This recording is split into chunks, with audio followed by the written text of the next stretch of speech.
Tonight's story dives beneath the city, into a place where money rewrites fate and love is the last thing anyone expects to find. Before we begin, drop the name of the city you're watching from in the comments, and don't forget to rate this story at the end. Enjoy, and let's begin.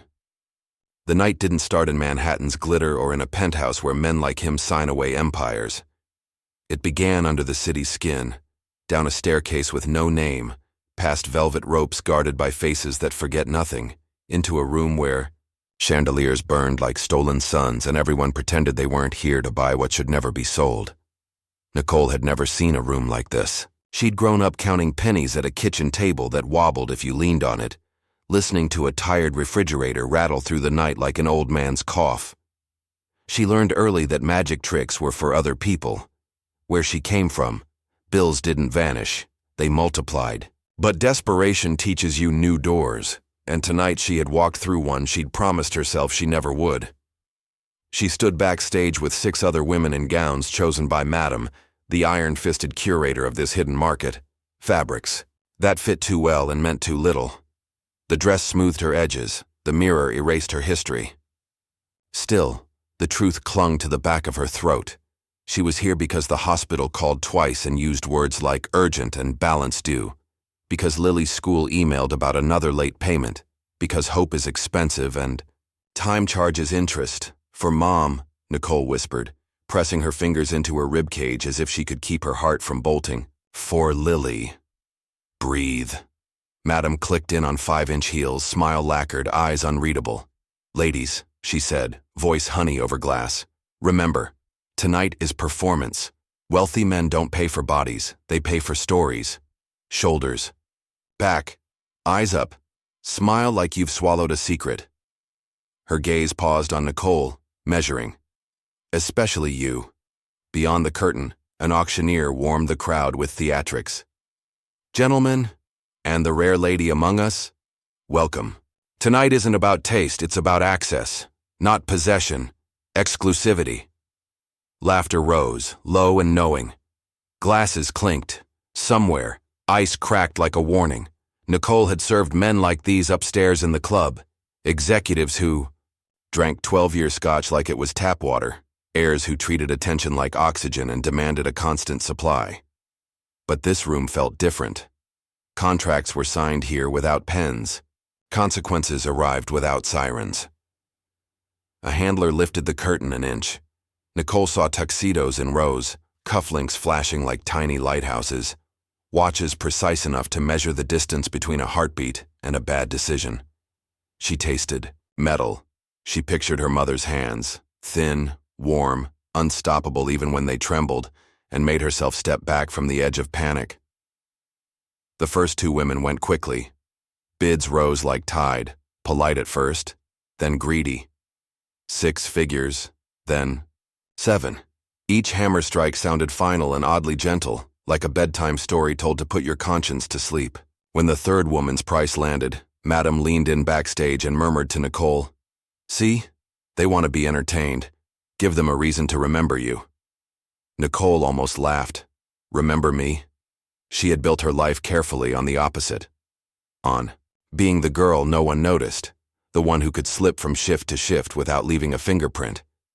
But she nodded anyway, because in this room, pretending was the only currency she had left. Then her name was called. The lights found her. Hot and unforgiving, the dress held, her knees didn't. She walked to center stage, the floor steady under her heels because she ordered it to be. Somewhere in the dark mass of faces, someone inhaled, sharp, surprised. The MC fed the moment like a ringmaster. Gentlemen. Nicole. Eyes this side of heaven, a temper you'll have to pay to find out. Bids started quick. 300. 5. 8. Her skin prickled under the numbers, every syllable insisting she was a ledger, not a life. She tried to fix her gaze on nothing. Instead, it snagged on everything. A sapphire the size of a raindrop, a woman's bored yawn behind a diamond veil, a man tracing his jaw with a thumb as if he owned time. 1.5, someone said, lazy but loud enough. The MC preened. We're alive, gentlemen. Do I hear 2? 2 arrived, then 2.5. Then a long, hungry pause. Somewhere in that soft quiet, Nicole's courage wobbled. She imagined Lily's shoes with their scuffed toes. She imagined the hospital's fluorescent hallways, how they smelled like bleach and worry. If the hammer fell now, it would still be more money than she'd ever seen. More than the diner could cough up in a decade. She could live with the shame if it meant her family could live, period. Then a voice cut the air. 10 million. It wasn't shouted. It didn't need to be. Calm, low, unbothered.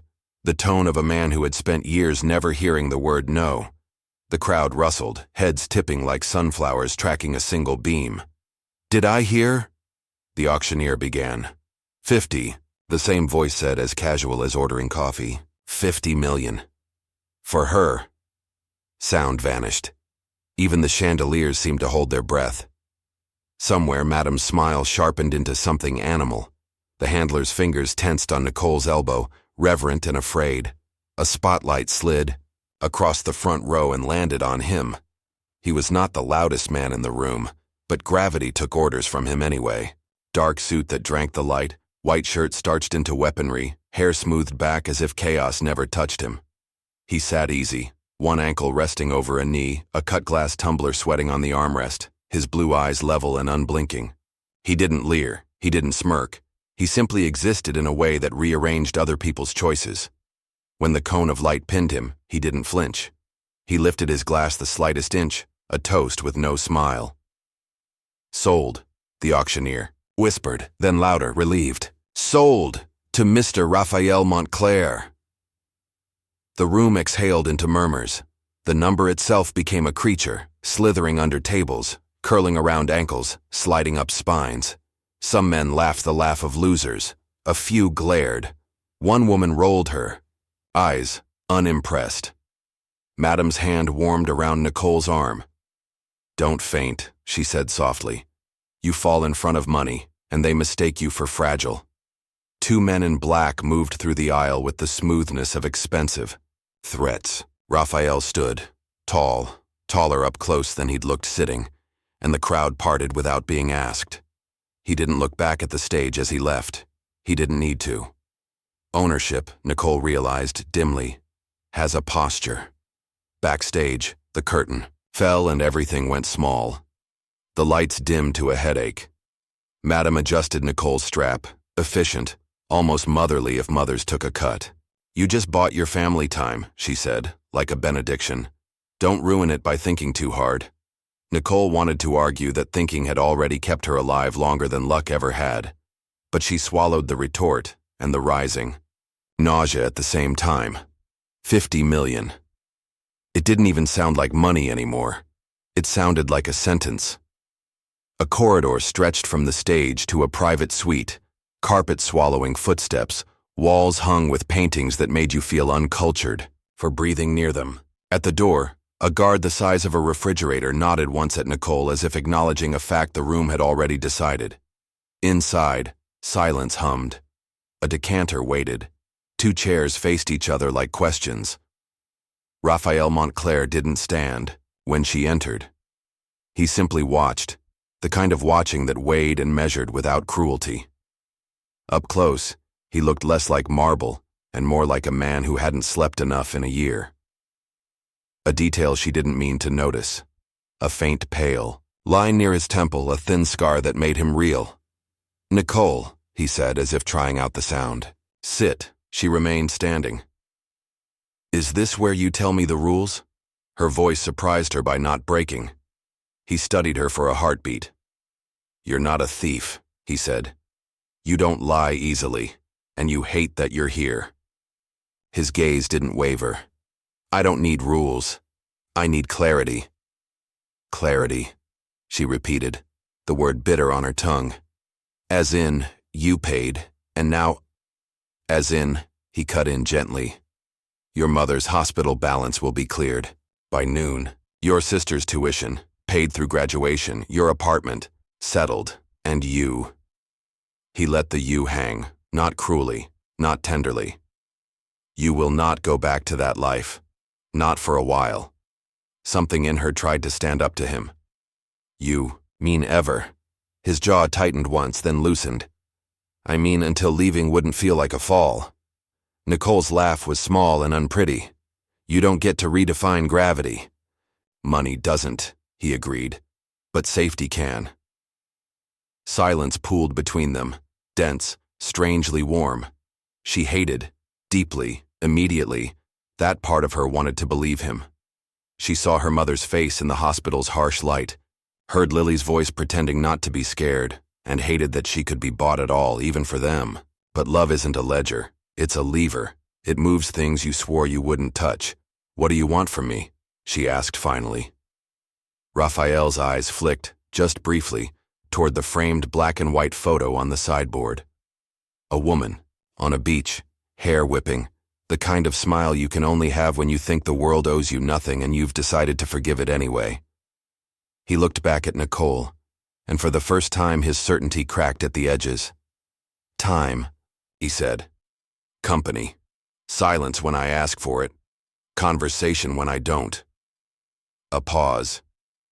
And honesty. Even if it's inconvenient. 50 million for honesty? Her mouth twitched without permission. You could have hired a journalist. Something like the ghost of a smile touched his face and was gone. Journalists sell stories, he said.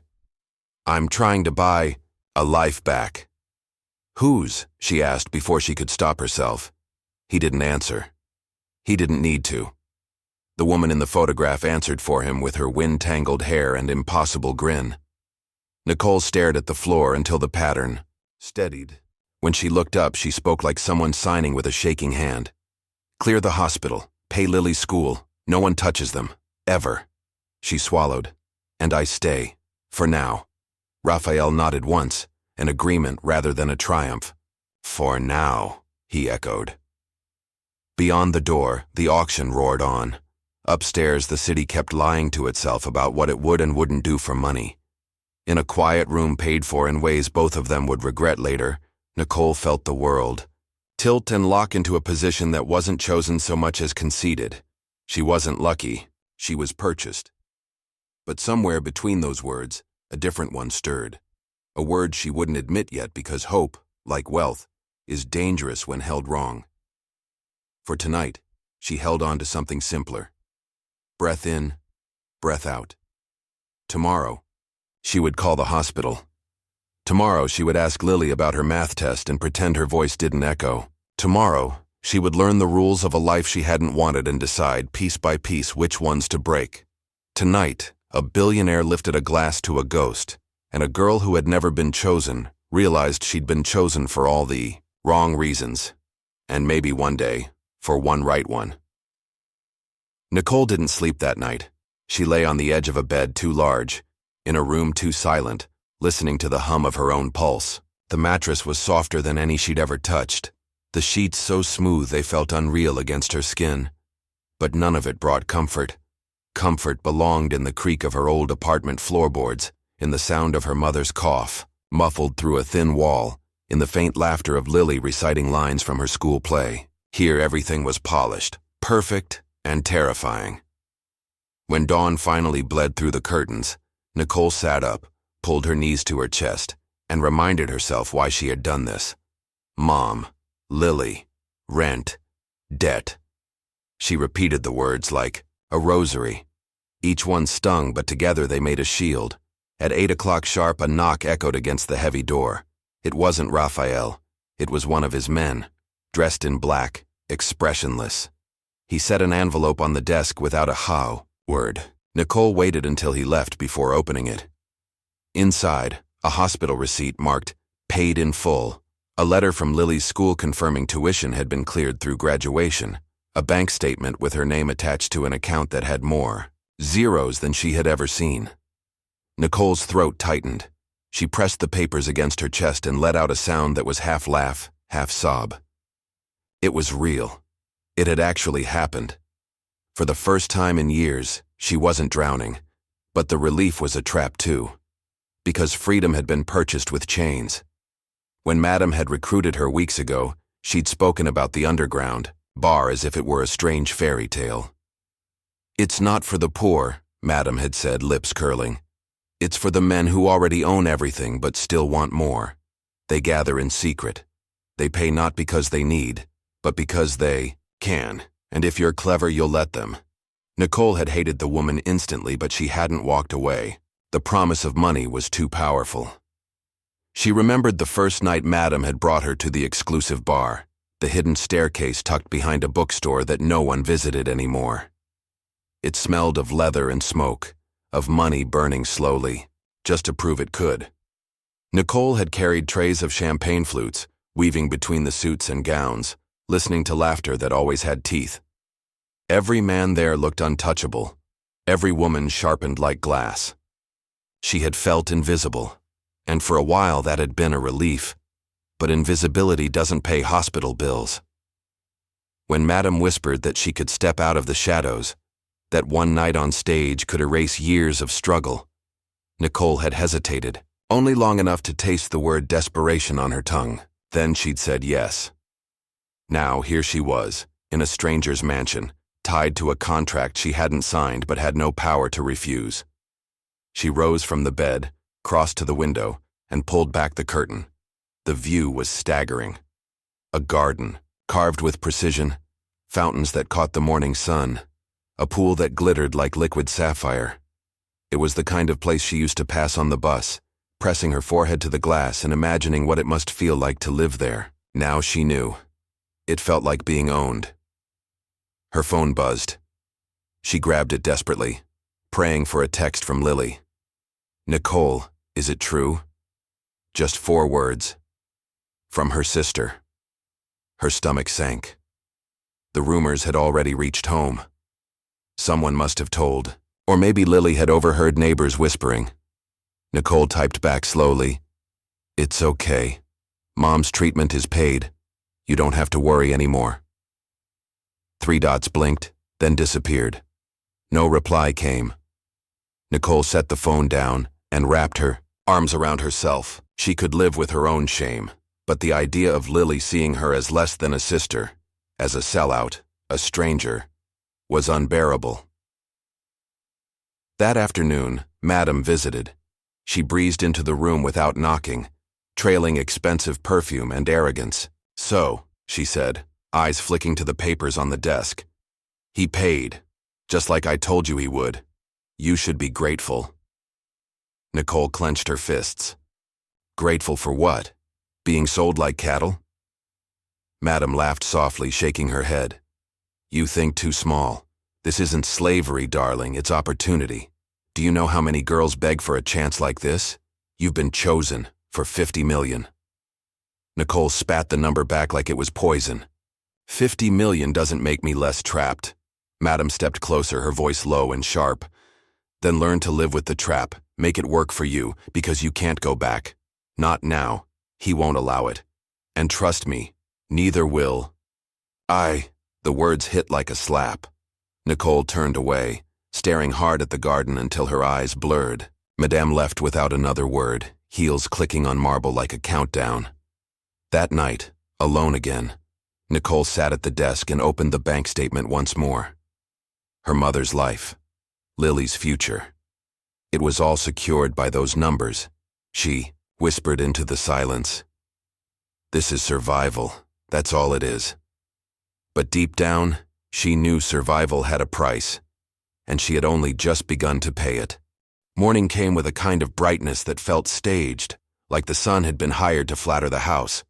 Nicole dressed in the plainest thing the wardrobe offered, a soft gray sweater and black slacks, and followed a staffer down a hall that never seemed to end. She told herself she was just walking. It felt like being escorted. They brought her to a dressing suite. Soft lamps, a chair wrapped in cream leather, 3 mirrors tall enough to catch every doubt. A rack of dresses waited, each tagged with a handwritten card. Ivory bias, emerald.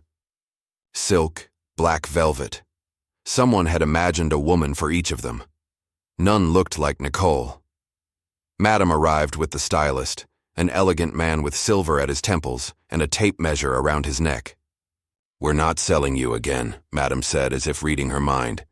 "We're introducing you. Optics matter. If he brought you home in a blaze, now we recast the fire as light. Recast me, Nicole repeated dry. Into what? Not. What? The stylist circled her thoughtfully. Who? Think untouchable but kind. Think grief walked through me and I learned to stand anyway. He lifted the ivory bias and held it to her shoulders. In the mirror, a stranger peered back. Still Nicole, but airbrushed with gentleness she didn't feel.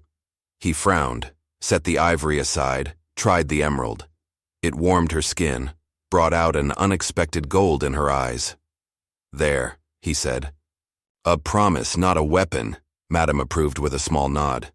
Hair down, she decreed. Soft wave, minimal makeup. You're not a headline. You're a question. Nicole almost smiled.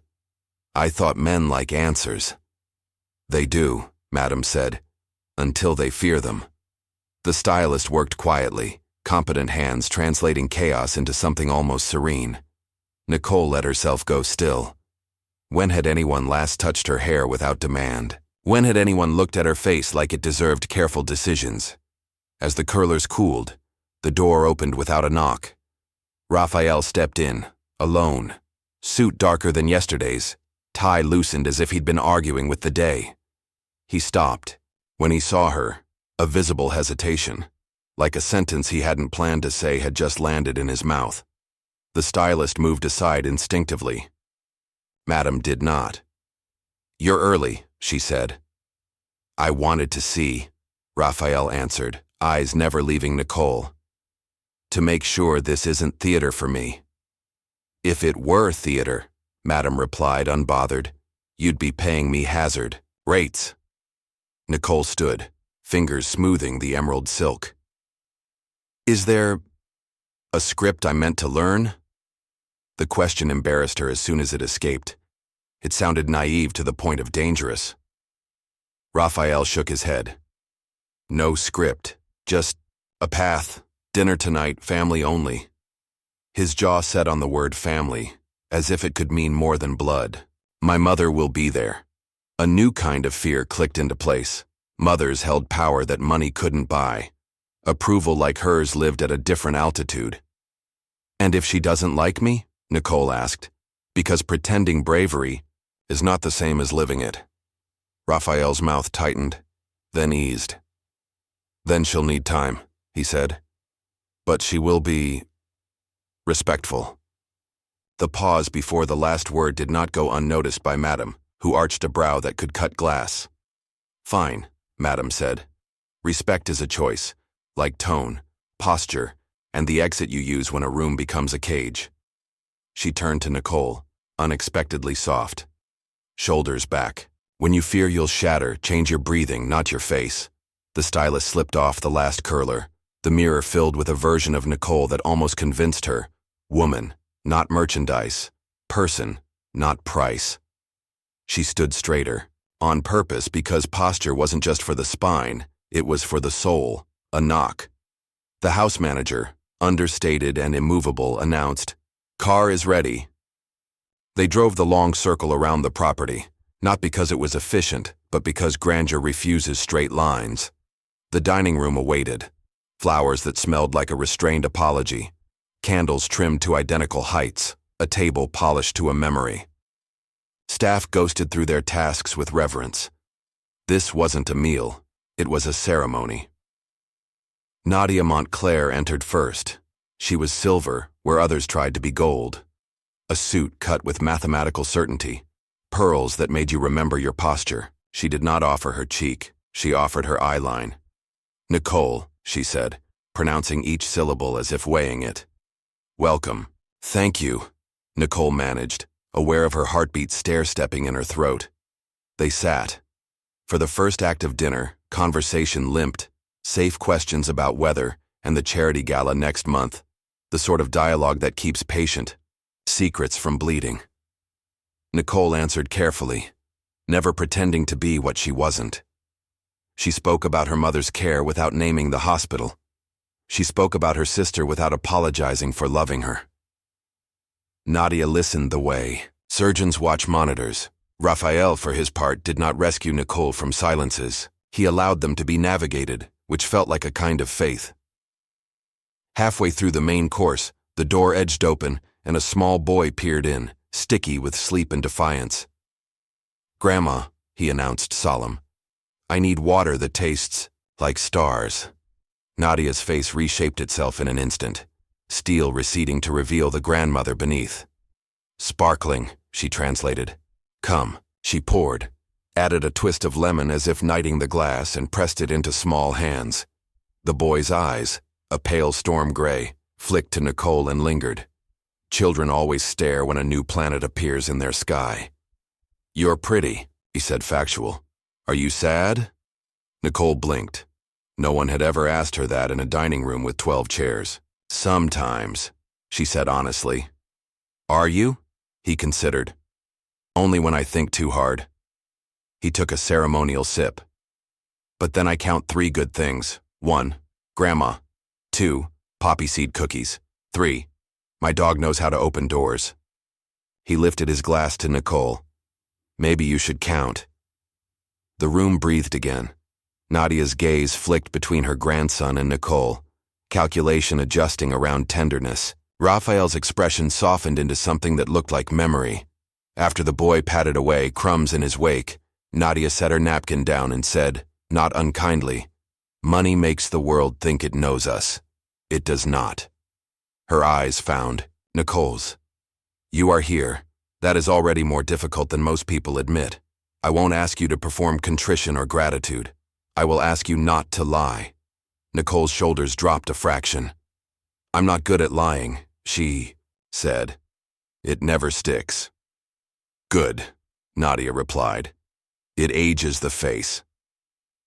Dinner ended not with applause, but with a quiet that felt earned. In the corridor outside, Raphael fell into step beside Nicole. "You held," he said. "Not praise, an observation. It landed like steadiness." "I almost didn't," she confessed. "When the boy asked if I was sad." "He asks everyone that," Raphael said, almost smiling. "He believes sadness is like weather. You either dress for it or you get soaked." They stopped at a window that framed the pool, blue like a promise no one could keep. Nicole's reflection hovered beside Raphael's, equal only in glass. "This is the part where I tell you I can do this," she said quietly. "That I understand the rules." "You don't," he said just as quietly. "And neither do I. But we'll proceed as if rules exist. It keeps the wolves confused." "What? About the wolves inside?" The question surprised her by being out loud. Raphael's reflection looked older than his face. "You starve them," he said. "With routine, with small, boring mercies." The words followed her back to the dressing suite where the stylist had already laid out flats for her tired feet and a robe that didn't cost what a car does. She sat finally and allowed herself to feel the day. The auction's echo had faded. In its place, the strange scaffolding of a life that might not collapse if she stopped holding her breath. Her phone buzzed on the vanity. "Mom, I heard. Come, when you can. I'm proud of you even when I'm not. Love you." The message cracked something open that tears couldn't fix. Nicole pressed the phone to her heart like a relic. Then another text. "Lily, I hate this, but I love you. Tell me when to visit." Nicole wrote back, "Soon. Promise." A soft knock. Not Madam, not staff. Raphael. He hovered in the doorway, oddly formal. "One more thing," he said. "Tomorrow you'll visit your mother. Discreetly. Driver knows which entrance. I'll have a nurse meet you. No cameras." The breath Nicole didn't realize she'd been resisting finally arrived. "Thank you," she whispered, "because sometimes gratitude is not a surrender. It's a map." He nodded once, left without ceremony, and the door clicked shut. In the mirror, the woman in Emerald did not look like a hostage or a heroine. She looked like someone who would have to learn how to be both, depending on the hour. She smoothed the dress once more, then reached for the robe and the flats, unbuilding the costume into something she could sleep in. Before the lights went out, she stood by the window and counted like the boy had taught her. 3 good things, she said into the glass. 1, Mom's bill is paid. 2, Lily will finish school. 3. Tomorrow is mine for an hour. Outside, the pool held the sky steady. Inside, Nicole decided to believe, just for tonight, that routine could be a kind of mercy, and that mercy could be a bridge to something braver. She slept. Not because the bed was soft, but because for once the future wasn't only teeth. The next evening unfolded like theater rehearsed in secret. The mansion's great hall, which usually sat empty except for the echo of its own wealth, was transformed into a chamber of spectacle. Heavy curtains muted the city's pulse, chandeliers burned with a kind of fever, and an audience of men whose last names opened doors. Others could only knock at gathered with the patience of predators. Nicole stood again behind a curtain, this time not with strangers, but alone. Her emerald dress, replaced with one Madame had chosen for presentation. It was silk the color of midnight, cut close enough to remind her she had a body, yet flowing enough to suggest she belonged in a painting. The air backstage carried the cloying perfume of anticipation, a cocktail of fear and money. Madame circled, her like a jeweler assessing a rare stone. "Remember," she said softly, "this is not about who you are. It's about who they think you are. A mirror, a fantasy. Hold your head high, and you will not drown." Nicole wanted to laugh, wanted to tell her she was already drowning, but before she could form the words, the curtain trembled open, and the auctioneer's voice rolled out like thunder made of silk. "Gentlemen, and those who understand the value of beauty, our next presentation." Nicole. The spotlight struck. Heat spilled over her skin. She stepped forward, every nerve alive with the terror of being seen. 1,000 eyes weighed her, assessed her, and she reminded herself, "Mom, Lily, breathe." The bidding began low, almost polite. 3 million. 5. 6. The numbers rose like the tide, each new wave pulling her further from the shore of who she once was. Nicole's heart stuttered. She was a waitress who had counted tips in crumpled bills, who had scraped coins from couch cushions. Now strangers tossed millions like poker chips for the right to claim her. At 7 million, the rhythm slowed. The auctioneer coaxed, teased, begged the room to stretch further. Sweat slid down Nicole's spine beneath the gown. She glanced into the crowd, faces blurred by shadow, teeth flashing with hunger, hands lifting cards as if they were gambling with someone else's soul. 8 million, a voice called, confident, certain. The hammer lifted. Nicole braced herself. This was it. Sold. Then silence. A silence so thick the chandeliers seemed to dim, and then, cutting clean through the hush, 50 million. The words landed like a stone through glass.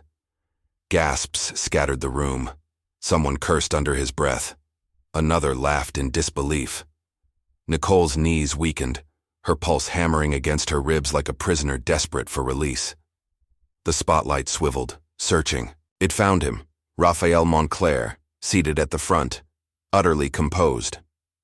His suit tonight was charcoal, his tie undone as if formality had grown beneath him. He didn't raise his voice. He didn't smirk. He simply looked at Nicole with eyes carved, from ice and steel, as if she were not an object but a solution to a problem no one else understood. The auctioneer stammered. 50 million. Confirmed. Raphael lifted his glass, a gesture so casual it felt obscene. Confirmed. The hammer fell with finality. Sold. To Mr. Montclair. Madame's breath brushed Nicole's ear. Do you know what you've just become? Nicole swallowed hard. She wanted to say a prisoner. She wanted to scream a ghost. But when Raphael rose from his seat and the room parted around him like water around a ship, she understood the truth. She had become his.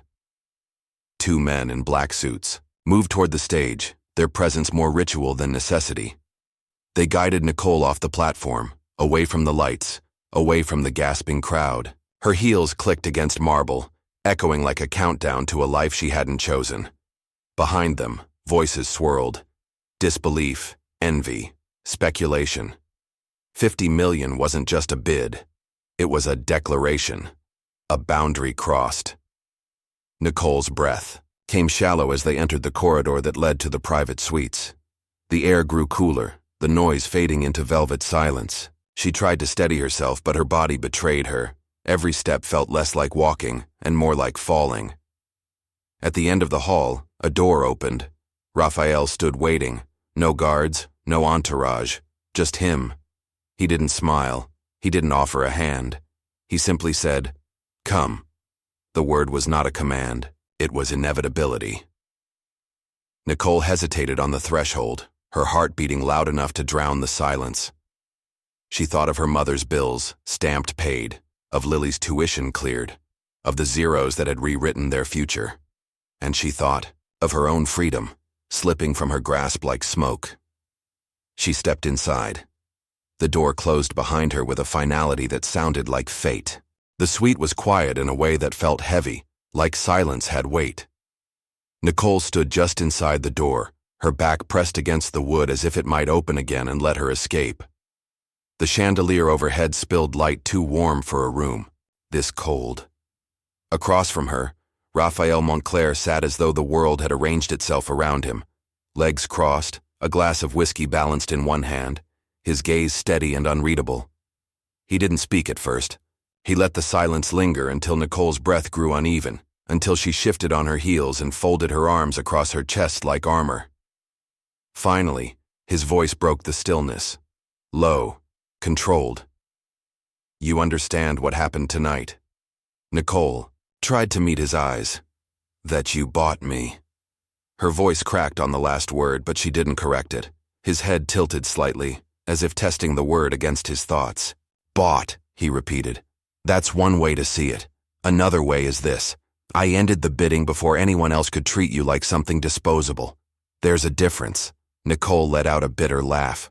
$50 million doesn't feel like protection. It feels like ownership. Raphael leaned forward, setting the glass on the table with deliberate care. "Ownership is chains.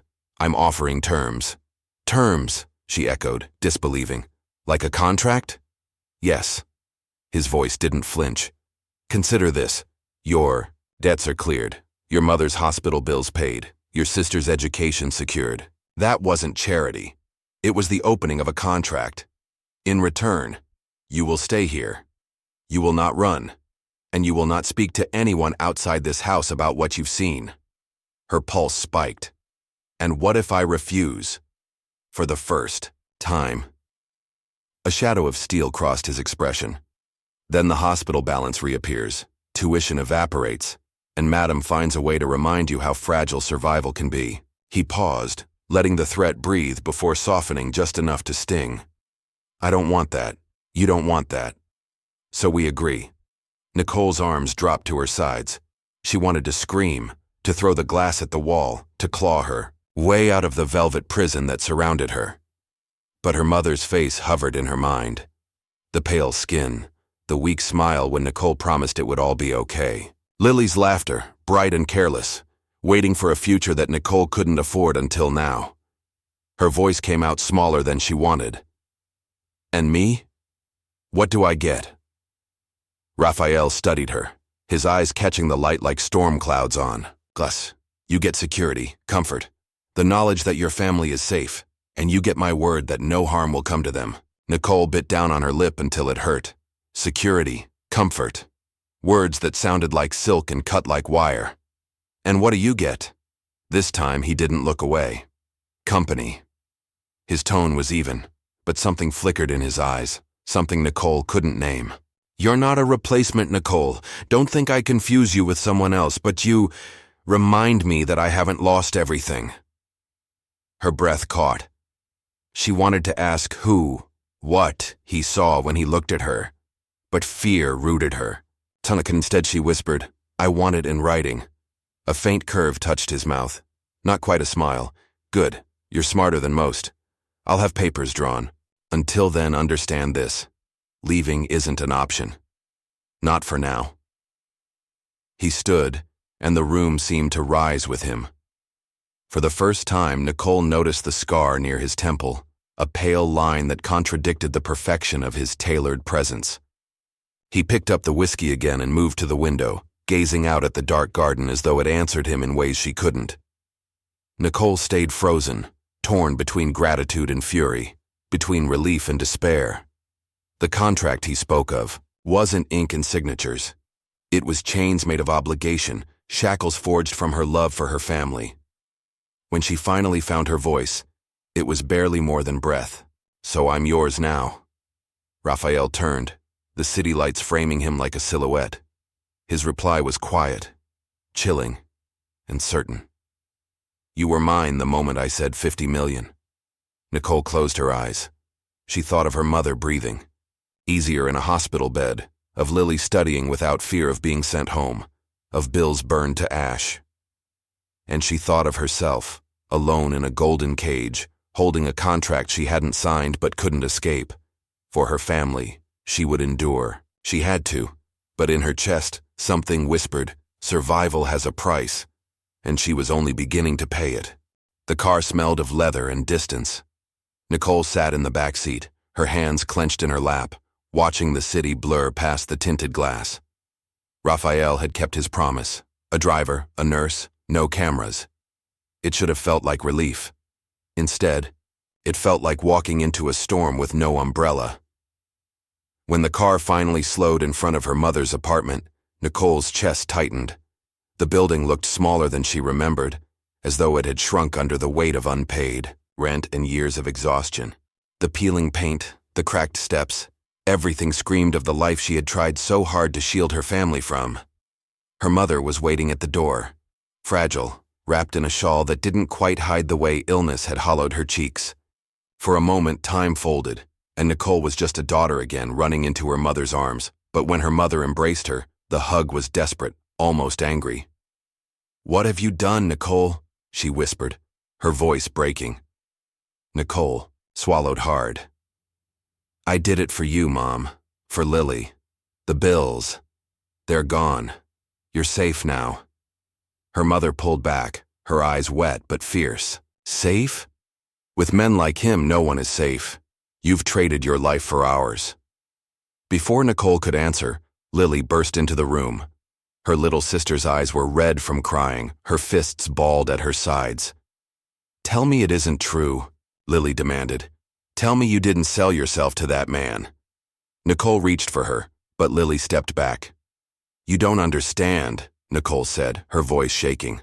"Mom needs treatment. We had no choice." "I'd rather lose the apartment than lose you," Lily snapped. "You think money fixes everything? You think I care about school if it means you belong to him?" The words cut deeper than any wound. Nicole wanted to scream, to defend herself, but her mother touched her arm gently. "She's young," her mother said softly. "But she's not wrong." Silence filled the room. The only sound was the ticking of the old wall clock, steady and merciless. From the corner, Nicole noticed a photo frame. Her and Lily at the park, their mother smiling despite the weight she carried. The sight made her knees weak. She wasn't just carrying her family's burdens now. She had become one. When she finally spoke, her voice trembled. "I'm not leaving you. I'll visit. I'll be here as much as I can. But I can't undo this. It's done. And you'll be okay now. That's what matters." Her mother cupped her face, her hands warm but frail. "What matters is you, Nicole. Not the money. Not the hospital. You." Tears blurred Nicole's vision. She wanted to believe that. But the image of Raphael's cold eyes, his words, "You're mine now," echoed in her head. She had already given herself away. Then the door creaked open, and two small children peeked inside. Her cousins. They stared at Nicole wide-eyed, and one whispered, "Mama, why does she look like Agatha?" Nicole froze. Her mother stiffened, turning sharply. "Go back to your room," she said firmly, but the children lingered. Confusion etched on their faces. Nicole's heart raced. Agatha. The name felt foreign and familiar all at once, like a ghost brushing against her skin. She forced a smile, though her chest ached. "I'm still me," she said softly. "I'm still Nicole." But even as the children scampered away, the weight of that name clung to her. Agatha. Why did it feel like the walls themselves whispered it? When the driver returned to collect her, Nicole hugged her mother tightly, kissed Lily's tear-streaked cheek, and walked back into the night. In the car, she pressed her forehead to the glass, watching the city lights smear like wet paint. She whispered into the darkness, "I did this for you. Please forgive me." But deep down, she feared forgiveness was already beyond reach. The mansion was quiet when Nicole returned, but quiet here never felt peaceful. It felt staged, like silence was a performance rehearsed to perfection. The driver led her back to her suite, but Nicole's feet carried her elsewhere, down a corridor she hadn't explored, into a wing of the house that seemed older, more shadowed. She stopped in front of a door slightly ajar. The air drifting through it smelled faintly of jasmine and dust. Against her better judgment, Nicole pushed it open. Inside was a room that felt untouched by time. Cream-colored curtains swayed lightly in the air conditioning. A vanity lined with crystal bottles stood against the wall, dust motes catching in the fading light. On the bed, the covers were smoothed as if waiting for someone who never returned. Nicole stepped inside slowly, her pulse hammering. She had no business here. And yet, the room seemed to pull her in. On the nightstand, a photo frame caught her eye. She picked it up with trembling hands. A woman smiled back at her from the picture, young, beautiful, alive. The hair, the eyes, even the curve of the lips, it was like looking into a mirror. Nicole's breath hitched. The resemblance was uncanny. The name whispered by the children earlier now roared in her ears. Agatha. She set the frame back down too quickly, as if it burned. Her knees weakened, and she sat on the edge of the bed, staring at the walls covered in faded photographs. They were of Raphael and the woman, Agatha. In every shot, Raphael's smile was brighter, freer than anything she'd seen on his face since meeting him. The weight of it crushed Nicole. Was that why he'd paid so much? Because she looked like her? Was she nothing more than a ghost dragged into flesh? "Why are you here?" The voice froze her. Raphael stood in the doorway, his shoulders filling the frame, his expression unreadable. For once he wasn't in control of the scene. His eyes flicked to the photo in Nicole's hand, then back to her face, and something darkened. I just... Nicole stammered. The door was open. "I didn't mean... You shouldn't be in here," he said sharply, his voice low but edged like broken glass. Nicole stood quickly, setting the frame down. Who was she? The question tumbled out before she could stop it. Raphael's jaw tightened. She was my wife. Silence pressed between them. Nicole's heart pounded as she searched his face. And I look like her. His gaze lingered on her too long, like a man torn between memory and reality. Then he turned away. This conversation is over. But Nicole's voice rose, desperate, trembling. Is that why you bought me? Because I remind you of her? He froze. His shoulders stiffened, but he didn't turn. Go back to your room. Nicole's chest ached. She wanted to scream, to tear the room apart, to force him to answer, but his tone left no space for defiance. She brushed past him, her throat tight, and fled down the hall. Back in her suite, Nicole collapsed onto the bed, shaking. Her reflection in the mirror stared back like a stranger. Not Nicole, not Agatha. Something in between, trapped in a life she didn't choose. That night she couldn't sleep. Every shadow seemed to whisper the same name, Agatha. And for the first time, Nicole wasn't sure who she really was anymore. Days blurred into one another inside the Montclair mansion, as if time itself had been trained to move at Raphael's command. Nicole tried to build routines, morning walks in the garden, afternoons reading alone, but every choice seemed designed to remind her she didn't belong here. The staff treated her politely, but always with an undertone of distance. To them, she was not mistress of the house, nor guest. She was something undefined, caught between shadow and substance. It was the children who broke through first. One morning, while Nicole sat in the library pretending to read, a small voice tugged at her concentration. Can you help me? She looked up to find a little girl, bright-eyed, clutching a picture book almost as big as her arms. Nicole recognized her from the night of the family dinner. She had Raphael's eyes, but not his caution. She carried herself with curiosity rather than command. Nicole hesitated. What kind of help? The child slid the book onto the table, pages, fluttering open. Reading. Dad says I should practice, but he's always busy. Nicole blinked. Dad. She glanced around the empty room, then back at the child's hopeful face. Slowly, she nodded. All right. Let's try. They read together for nearly an hour. The girl stumbled over long words, giggled when Nicole mispronounced one on purpose, and finally leaned against her side as if she'd known her forever. By the time the governess appeared, eyes wide with surprise, the girl had fallen asleep with her head in Nicole's lap. That was the beginning. Soon, both children, Raphael's niece and nephew, left in his care after tragedy, gravitated toward her. They trailed her through the halls, slipped into her suite with questions about stars and sandwiches, even begged her to tuck them in at night.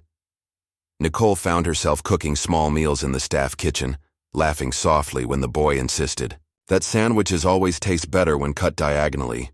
Each moment chipped away at the wall she had built around herself. She had promised she was here only for survival, only for her mother and Lily. But when the children's hands reached for hers, when their voices called her name in the dark, she felt something else, a pull deeper than obligation. One evening, as she read them a bedtime story, the little girl looked up at her and whispered, "You remind me of Mama." Nicole froze. Her throat closed and she forced herself to smile. "I'm not your mama," she said gently. The child frowned, thoughtful. "Maybe not, but you make us feel the same." When they finally drifted to sleep, Nicole sat in the quiet nursery, staring at their peaceful faces. Guilt knifed through her chest. She wasn't supposed to be here, wasn't supposed to fill a role that belonged to someone else. Every laugh, every story, every hug felt stolen from a woman named Agatha. Later that night, when she crossed paths with Raphael in the hall, he stopped her with a glance. His eyes lingered, softer than usual. "They like you," he said. Nicole's reply was sharp, defensive. "They think I'm her." Raphael didn't deny it. He didn't explain. He simply said, "They're happier with you here. That matters." She wanted to shout that it wasn't fair, that she wasn't a ghost to be draped over their grief. But the words tangled in her throat, strangled by the memory of small fingers curled around hers. Back in her room, Nicole stood before the mirror. Her reflection stared back with the weight of borrowed roles. Maid, mistress, ghost, mother. She pressed her palms to the glass, whispering to herself, "Who am I now?" The mirror gave no answer, only the silence of the mansion and the echoes of children who had already begun to love her. It was well past midnight when Nicole heard it, the uneven rhythm of footsteps in the hall. Heavy, dragging, uncertain. She had been lying awake for hours, staring at the ceiling, haunted by the day's events. The children had clung to her, longer than usual, reluctant to let her leave their room, and Raphael had been absent all evening. Now, as the footsteps grew closer, she knew instinctively who it was. The door creaked open without a knock. Raphael leaned against the frame, his tie loosened, his shirt half untucked. The sharp edges of the billionaire who commanded rooms and crushed negotiations had blurred into something unsteady. His eyes, usually cold and controlled, were glassy with drink. "Nicole," he said, her name slurred just enough to remind her he was not himself. She sat up, clutching the blanket against her chest. "Raphael, you shouldn't be here." He stepped, inside anyway, closing the door behind him with a soft thud. "Can't sleep," he murmured, too quiet without her. His gaze flicked to Nicole, lingering as though the sight of her steadied him. "Without you." The word stung, tangled between truth and the shadow of Agatha. Nicole's pulse quickened. "You're drunk," she whispered. "Drunk enough to stop pretending," he said, moving closer. Nicole rose quickly, placing herself between him and the bed. "Don't. Not like this." For a moment she thought he would push past her, But instead, Raphael stopped. He raked a hand through his hair, exhaling like a man exorcising ghosts. "Do you hate me?" he asked suddenly. The question caught her, off guard. "What?" "Do you hate me?" he repeated, quieter now. "For taking you from your life, for making you live here, for asking you to carry all of this." His hand gestured vaguely to the room, the mansion, maybe the weight of grief itself. Nicole's throat tightened. She wanted to say yes. She wanted to tell him she despised the chains he wrapped around her, the way his eyes saw Agatha when they should have seen Nicole, but the truth was more complicated. "I don't hate you," she admitted, her voice trembling, "but I hate what this has done to me. I hate that I don't know who I am anymore when you look at me." His gaze softened, pain flickering in his expression. Slowly, carefully, he sank into the armchair by the window, as though exhaustion had finally won. "I don't know who I am either," he confessed. The honesty unsettled her more than his presence. She had never imagined Raphael Montclair capable of admitting weakness. They sat in silence for a long time. Nicole remained standing, her arms wrapped around herself, while Raphael stared out at the garden shrouded in moonlight. Eventually, his eyelids grew heavy, his body slumping into the chair. Nicole hesitated, then crossed the room quietly. She pulled a throw blanket from the sofa and draped it over his shoulders. His head tilted almost instinctively, as though he recognized the gesture through his haze. "Stay," he murmured, already drifting into sleep. Nicole's chest ached. She wanted to run.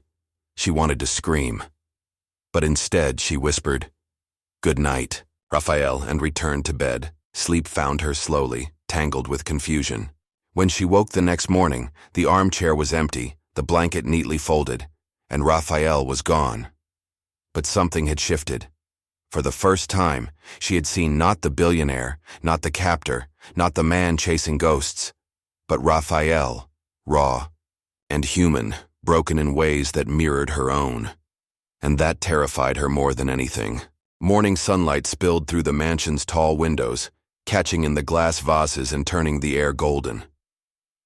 For the first time since Nicole arrived, the house felt almost ordinary. The children's laughter echoed down the halls, carrying with it a rhythm of life that made the marble floors and heavy drapes seem less like a prison. Nicole found herself in the kitchen with them that morning. The cook had stepped away, and the boy, cheeky, full of stubborn energy, dragged a chair to the counter. "Sandwiches," he declared, climbing up as if he owned the place. "But they taste better when you make them." Nicole blinked, confused. "Me? Why me?" "Because you cut them the right way," he said matter-of-factly. "Diagonal. Dad always forgets." She laughed despite herself.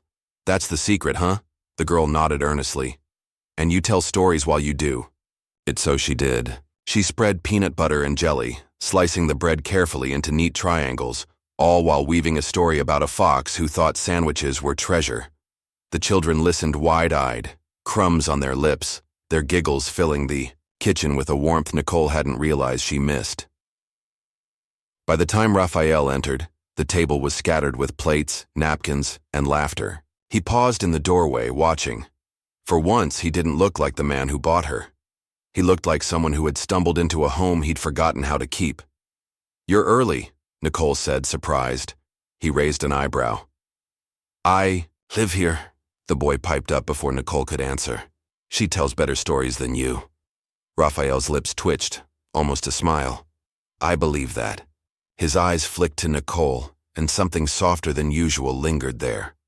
Life settled into fragile routines after that. Mornings with sandwiches and stories.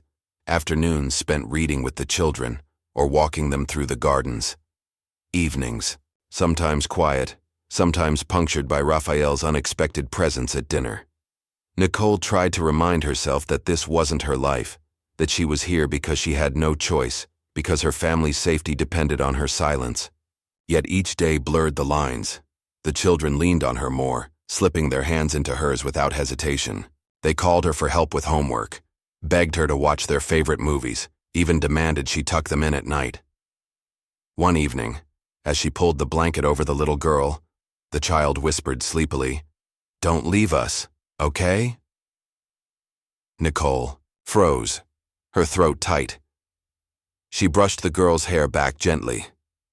I'm here, she said, though her chest ached with the lie. Later that night she stood by her window, staring at her reflection. Was she becoming their mother? Or was she just an imposter filling a void that could never truly be hers? The thought of Agatha loomed larger every day. Nicole could feel her presence in the house, in the photos, in the whispers, in the way Raphael sometimes looked at her as if searching for someone else. She hated it. She hated the idea that her kindness, her care for the children, might be mistaken for mimicry rather than her own heart. And yet, when the children hugged her, when they laughed at her stories, when they whispered, "Don't leave," Nicole felt a tenderness she hadn't known she was capable of. It was dangerous. Because tenderness made you stay. That night, Raphael passed her in the hallway, their eyes meeting briefly. For a moment, it felt like he wanted to speak, to say something beyond the unspoken contract between them. But he only nodded, as if acknowledging the unsteady balance they were keeping. Nicole returned to her room, carrying with her the weight of borrowed love, fragile and intoxicating. She whispered into the quiet, "This isn't my home. It can't be." But the walls, the laughter, the children's trust, they were already weaving a truth she couldn't untangle. And that terrified her more than the silence. The rain came unexpectedly one evening, hammering against the mansion's tall windows, filling the house with a hush that made every sound sharper. Nicole had been reading to the children in the library, her voice carrying over the thunder, when Raphael appeared in the doorway. His presence filled the room as always, but this time there was no coldness in his eyes, only exhaustion, softened by something she couldn't name. "Bedtime," he said gently, and the children obeyed without protest, kissing Nicole goodnight before disappearing upstairs. The library felt cavernous without them, the silence deep and charged. Nicole closed the book slowly. "You've been quiet all day." Raphael walked in, hands in his pockets, gaze fixed on the floor for once instead of the world above it. "I've been thinking." "That sounds dangerous," she teased, trying to mask her unease. He almost smiled, but it faded quickly. "About what this house has become. About what you've made it." Nicole stiffened. "I didn't make anything, I'm just surviving." Raphael stopped a few feet away from her, his eyes searching hers. "You're wrong." The children laugh again. "The halls don't echo as much.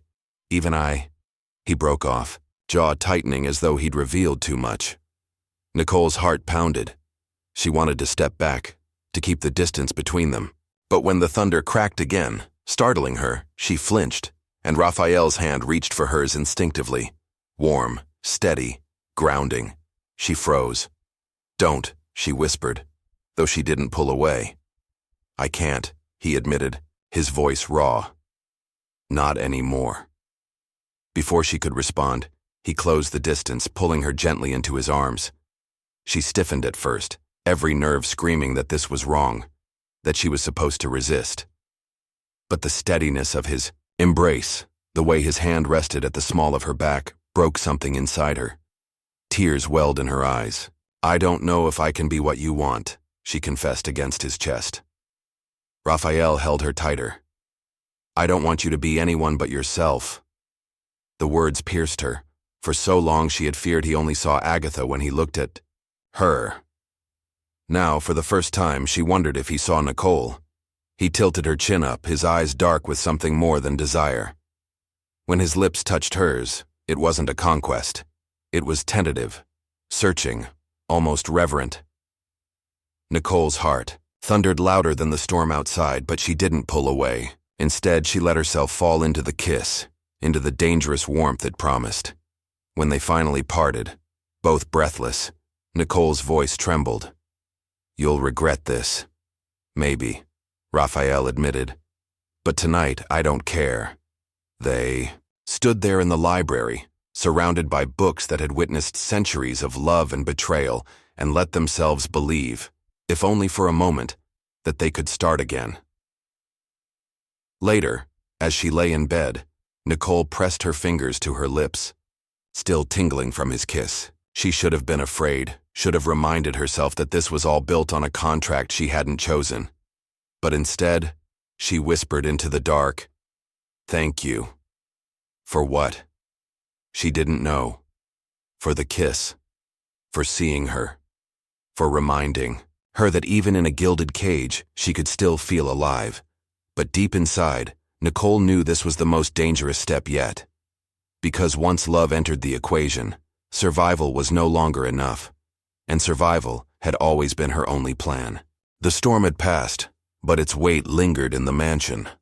Nicole woke the next morning with Raphael's kiss still burning on her lips, her chest a confusing battlefield of hope and fear. She wanted to believe the night before had meant something, that, for once, she hadn't just been a shadow of Agatha, but herself. But the house had a way of stripping away illusions. That afternoon, Nicole overheard Raphael in his study.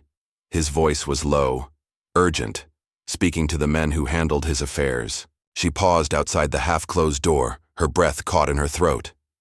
"If she's alive," Raphael said, his words like steel. "I need proof. Do you hear me? I won't let this house crumble again on rumors." Nicole's knees weakened. Alive? Who? Agatha. Her name rang in Nicole's head like a tolling bell. The woman she resembled, the ghost who haunted every hallway, every glance from the staff, every photograph hidden in frames.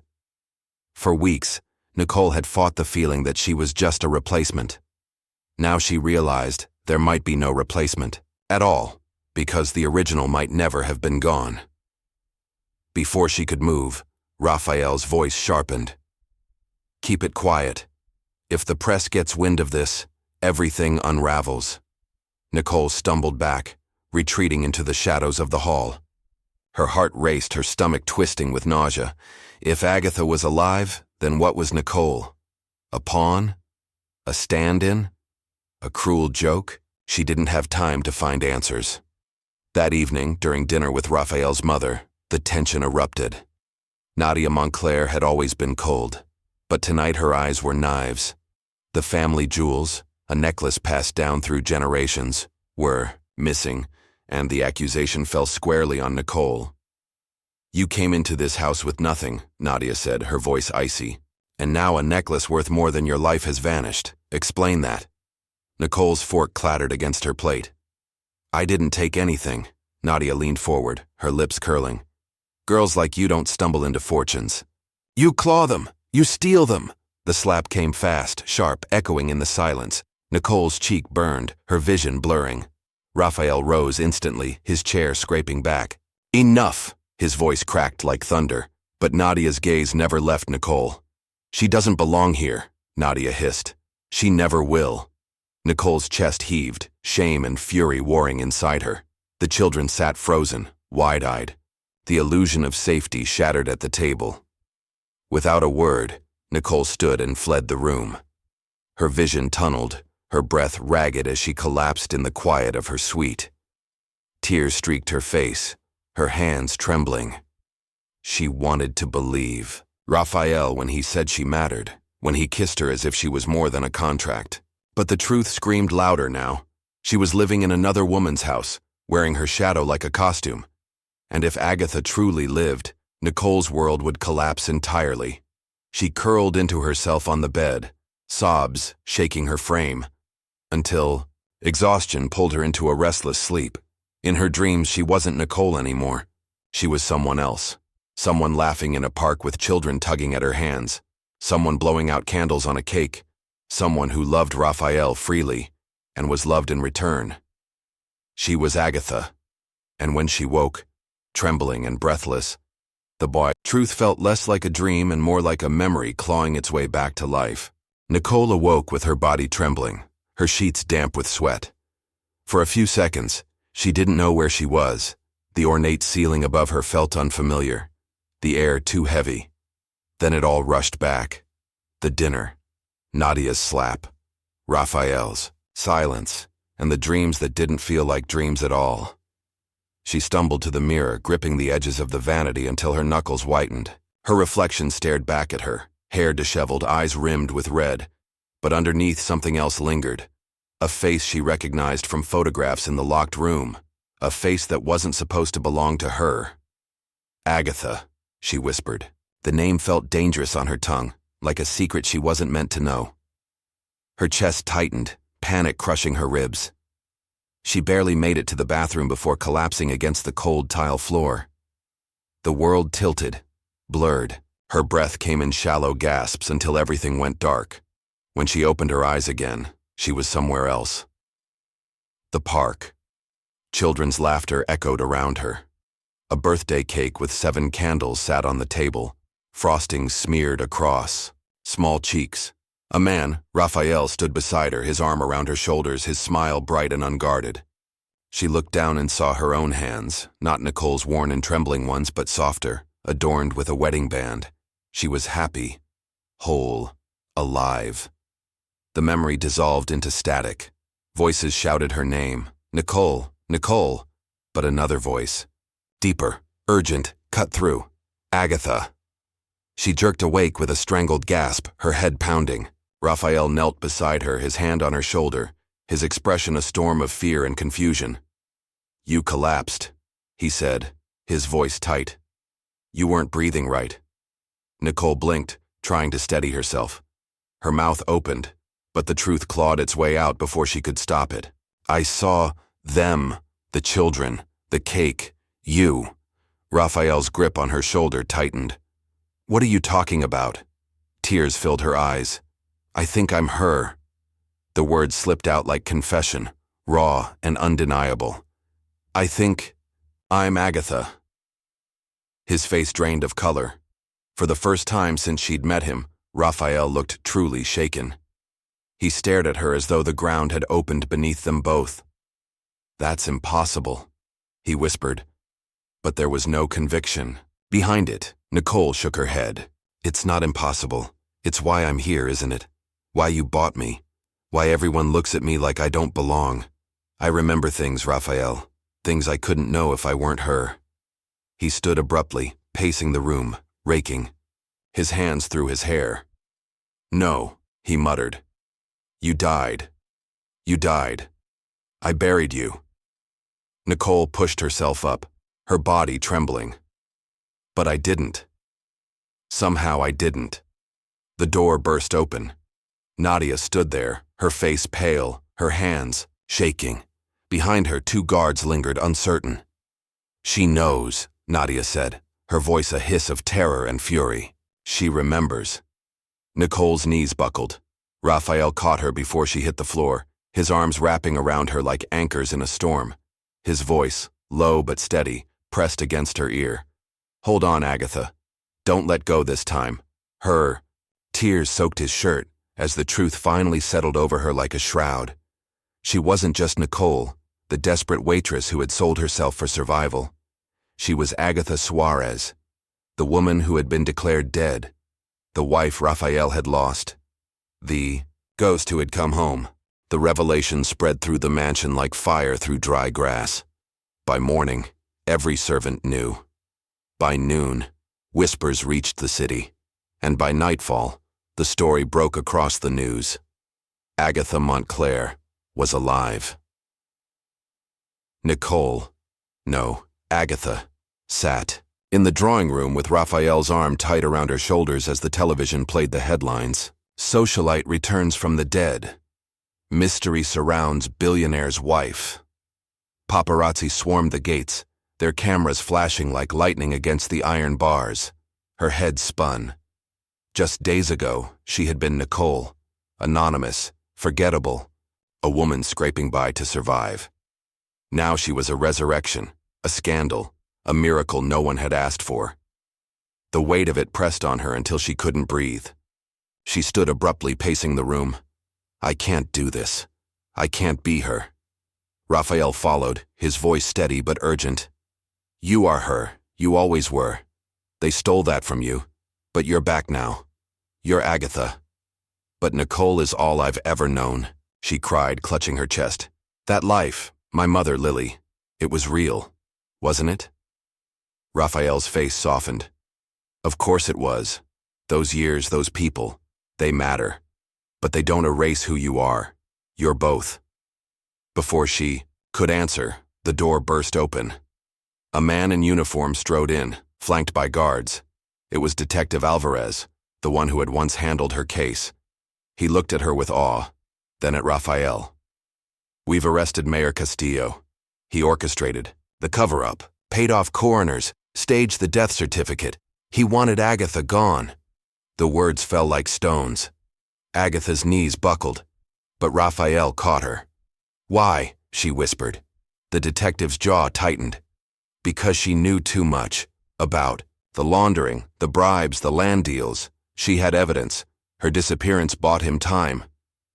He glanced at her, guilt shadowing his eyes. "We all thought you were dead." Rafael's grip tightened. His voice was sharp enough to cut steel. "Not dead, stolen." The room erupted with questions, demands, legal jargon that blurred into noise. All Agatha could hear was her own heartbeat, thundering with the truth. Her life had been erased, rewritten, and sold back to her as survival. That evening, as cameras flashed outside, Rafael led her to the balcony. The city sprawled before them, restless and alive. Reporters shouted her name, "Agatha, Agatha, Agatha." She flinched, pressing closer to him. "I don't know how to be her again," she confessed. "You don't have to be who you were," Rafael murmured. "You just have to live. With me. With them." He nodded toward the children's window, where two small faces peeked out, wide-eyed and hopeful. Agatha's chest ached. Could she do it? Could she carry the weight of two lives, Nicole's and Agatha's, without breaking? The scandal outside roared louder, a storm she couldn't control. But inside, Rafael's hand anchored hers, steady and unyielding. "For now," he said softly, "we disappear. Somewhere the cameras can't follow. Somewhere we can start again." She looked up at him, her heart trembling. Start again as who? His answer was simple, certain. As us. They left before dawn, long before the city's noise could rise and chase them. Rafael's men loaded suitcases into a sleek black car, its windows darkened against the outside world. No one spoke as the gates opened, the flash of cameras exploding, like fireworks. But when the car slid into the main road, the crowd's shouts dimmed, swallowed by distance. Agatha, still learning to wear her own name again, sat pressed against the leather seat, her hand resting in Rafael's. It felt strange, this mix of fear and relief, as if freedom and exile had merged into one. The children dozed in the back seat, their heads resting together, innocence shielding them from the weight of scandal. Agatha turned to watch them, her chest swelling with something she hadn't let herself feel in years. Hope. By the time the car reached the private airstrip, the sky was painted with streaks of pink and gold. A jet waited on the tarmac, engines humming. Rafael helped her out, his touch firm but gentle. "Where are we going?" she asked, her voice soft against the wind. "Somewhere they can't find us. Somewhere we can breathe," he said simply. She hesitated, searching his face. For so long his eyes had been cold steel, but now they held something warmer, something that felt like promise. As they boarded the plane, Agatha felt the weight of both lives pressing against her.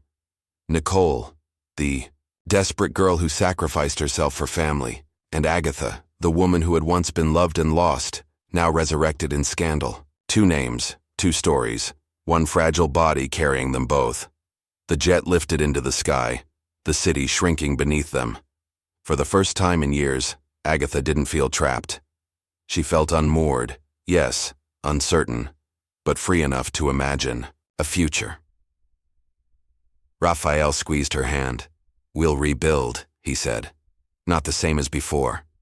Better. With truth this time." Agatha closed her eyes, letting his words settle inside her. She thought of her mother, of Lily, of the lies that had stolen years from her. She thought of the children who had found in her a mother they thought gone forever. When she opened her eyes, the horizon stretched wide, limitless. A new beginning. Not as Nicole, not as Agatha alone, but as both. She leaned against Raphael's shoulder, whispering a vow only the wind could carry. This time I won't disappear. The engines roared, carrying them into tomorrow.